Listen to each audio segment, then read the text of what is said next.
ஒரு முறை ஆலங்குடிக்கு போயிட்டு வாங்க. ஆபத்சகாயேஸ்வரரை போய் பார்த்துட்டு வந்தீங்கனாலே, உங்களுக்கு முதல்ல அற்புதமான பலன் கிடைக்கும். அங்கே தட்சிணாமூர்த்திக்கு மஞ்சள் ஆடை ஒரு இவ்வளோ கர்ச்சீஃப்லாம் வாங்கி கொடுக்காதீங்க. கடையிலலாம் விற்பாங்க. கர்ச்சீஃப் மாதிரி சும்மானா தோளில் போட்டு அப்படியே தூக்கி போட்டு போயிட்டே இருப்பாங்க. கடைசியில் பார்த்தீங்கன்னா எல்லாம் குப்பைக்கு போகும். அந்த மாதிரி பண்ணாதீங்க. ஒரு நல்ல துண்டு வாங்கிக்கோங்க சார். ஒரு 2 துண்டு வாங்கி சுவாமிக்கு கொடுங்க. சுவாமிக்கு போட சொல்லுங்கள்.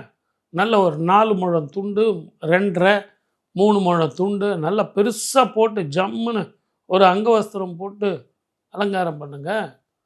திருமணம் நடக்காதவர்களுக்கு திருமணம் நடக்கும். குழந்தை பாக்கியம் இல்லாதவர்களுக்கு குழந்தை பாக்கியம் கிடைக்கும்.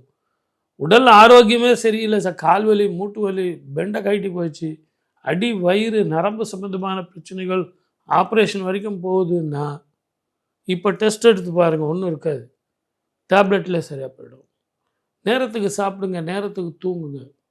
அடுத்தவங்களை கம்பேர் பண்ணி வாழாதீங்க.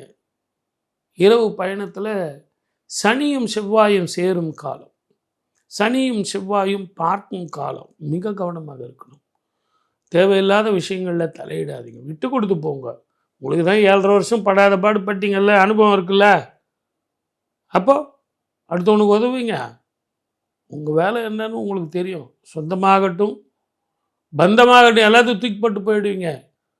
நான் சொன்ன கோவில்களுக்கு போயிட்டு அருமையான உழைப்பு உழைத்து தெளிவான முடிவு எடுத்தீங்கன்னா அற்புதமான ஆண்டு